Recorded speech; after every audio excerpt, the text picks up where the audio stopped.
Hello दोस्तों, आप सभी का हमारे YouTube चैनल फास्ट कैलकुलेशन में स्वागत है। तो इससे पहले की वीडियो में हमने प्रमेय 6.3 को ऑलरेडी डिस्कस कर लिया था। तो आज के इस वीडियो में हम प्रमेय 6.4 को आसान भाषा में समझेंगे। तो चलिए बिना किसी देरी के अपने इस वीडियो को स्टार्ट करते हैं।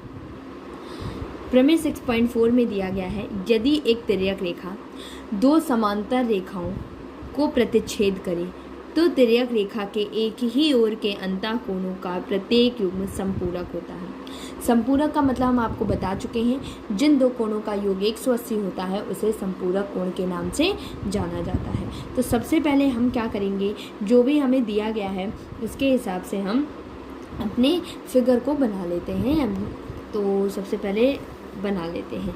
तो क्या दिया गया है, यदि एक तिर्यक रेखा है जो कि दो समांतर रेखाओं को प्रतिच्छेद करी, तो उसके लिए सबसे पहले हमें दो समांतर रेखाएं खींचनी पड़ेंगी। एक का नाम AB हो जाएगा और दूसरी समांतर रेखा हो जाएगी हमारी CD, C और D, और ये एक तिर्यक रेखा का काम करेगी जिसका नाम हम दे देते हैं L।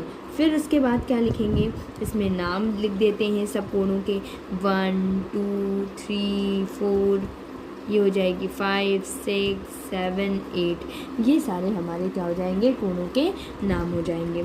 फिर क्या बोला जा रहा है कि यदि एक तिर्यक रेखा दो समांतर रेखाओं को प्रतिच्छेद करे तो तिर्यक रेखा के एक ही ओर के, ये तिर्यक रेखा है, इसके एक ही ओर के अंतःकोणों का योग 180, संपूरक मतलब 180, दो कोणों का योग 180।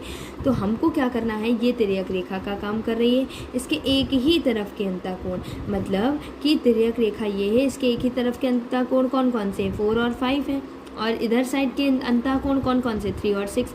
तो इन दोनों का जो योग होगा वो क्या होना चाहिए, 180 होना चाहिए, यानी कोण संपूरक होने चाहिए प्रत्येक युग्म। तो हम क्या करेंगे, हम इसी को सॉल्व करेंगे। तो लेकिन इससे पहले हम सबसे पहले क्या लिखेंगे, क्या चीज़ सिद्ध कर दिया है।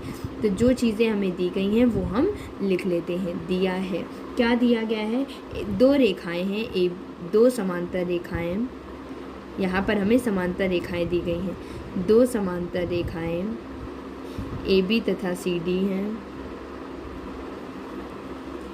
जिनको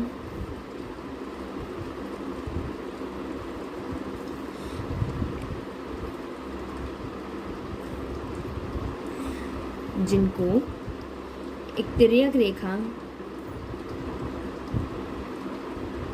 L प्रतिच्छेद करती है।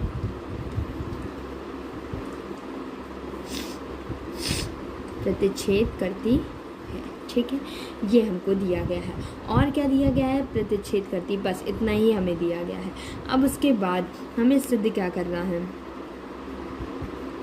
सिद्ध करना है। क्या सिद्ध करना है, दो चीज़ें सिद्ध करनी है, क्योंकि लिखा है ना प्रत्येक युग्म संपूरक होता है, यानी एंगल 4 प्लस एंगल 5 बराबर 180 और एंगल 3 प्लस एंगल 6 बराबर 180। कुछ इस प्रकार से हम क्या लिख सकते हैं, जो भी चीज़ें हमें सिद्ध करना है इसको लिख लेते हैं। अब इसके आगे हम क्या लिखेंगे, अब इसके आगे हम करेंगे उपपत्ति। क्या करेंगे, उपपत्ति। उपपत्ति में हम क्या करते हैं, उपपत्ति में जो चीज़ें हमें प्रूव करनी होती है हम वो लिखते हैं। हमें सिद्ध करना है 4 + 5 बराबर 180, है ना। तो अब देखिए, पहले चित्र में अगर आप देखें तो 4 + 1 मिल करके क्या बना रहा है, देखिए 180 बना रहा है या नहीं बना रहा है, 4 + 1 बना रहा है 180 डिग्री। ठीक है, तो यहाँ पर लिख लेते हैं एंगल 4 + एंगल 1 बराबर 180 डिग्री, कोई दिक्कत नहीं है। अब उसके आगे देखो 5 भी लाना है ना। अब एंगल 1 में हमने 4 + 1 करके 180 डिग्री कर लिया। अब हम देखते हैं कि 5 के साथ कुछ रिलेशन हो सकता है, तो हाँ बिल्कुल हो सकता है। 1 और 5 देखिए बराबर है, कैसे बराबर है, संगत कोण से। दो रेखाएं समांतर दी गई है ना, दो समांतर रेखाओं को प्रतिच्छेद करता है। तो जब रेखाएं समांतर होती हैं तो उनके संगत कोण और एकांतर कोण बराबर होते हैं। तो एंगल 1 का संगत कोण क्या हो जाएगा, एंगल 5 हो जाएगा। तो हम लिख सकते हैं कि एंगल 1 बराबर एंगल 5, यहाँ पर लिख देंगे एंगल 1 बराबर एंगल 5। तो अगर हम इस समीकरण में देखें तो एंगल 1 की जगह पर क्या लिख सकते हैं, एंगल 5 लिख सकते हैं। तो एंगल 4 + एंगल 5 बराबर 180। यही चीज़ हमको क्या करनी थी, प्रूव करनी थी। यहाँ पर ऐसे इस तरीके से क्या लगा लेंगे आप, बॉक्स लगा देंगे। यही चीज़ हमें प्रूव करनी थी। ठीक है। फिर उसके बाद 3 + 6 को भी ऐसे ही किया जा सकता है। ये तो आपने फर्स्ट नंबर का प्रूव किया है।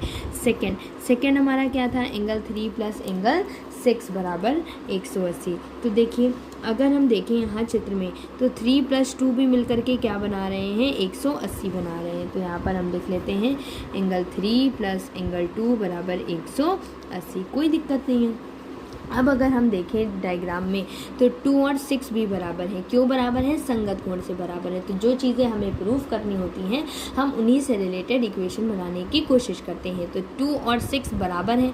क्यों बराबर है, संगत कोण की वजह से बराबर है। संगत कोण बराबर क्यों हो सकता है, अगर दो रेखाएं समांतर हैं तो उनके संगत कोण और एकांतर कोण समांतर बराबर होते हैं।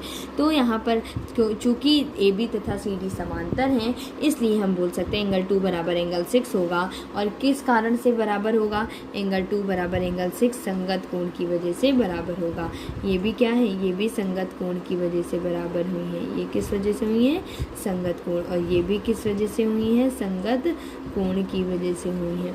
फिर उसके बाद अगर हम इस इक्वेशन में देखें तो एंगल 2 की जगह पर क्या यूज़ किया जा सकता है, एंगल 3। तो क्योंकि ये दोनों बराबर हैं तो एंगल 3 + एंगल 6 बराबर 180 डिग्री। ठीक है, देखिए अगर तो हमें यही चीज़ क्या करनी थी, प्रूव भी करनी थी, जो कि हमने यहाँ पर प्रूव कर दी है। तो यहाँ पर बॉक्स लगा लेते हैं क्योंकि हमने प्रूव कर लिया है। तो यहाँ पर इस तरीके से आपने सिद्ध कर दिया कि तिर्यक रेखा के एक ही ओर के अंतःकोणों का प्रत्येक युग्म संपूरक होता है। ठीक है, तो चलिए अगर आपको ये वीडियो पसंद आई हो और हेल्पफुल लगी हो तो आप हमारे चैनल फास्ट कैलकुलेशन को लाइक करें, शेयर करें और सब्सक्राइब करें ताकि आगे आने वाले सारे नोटिफिकेशन सबसे पहले आप तक पहुंच सके। Thank you.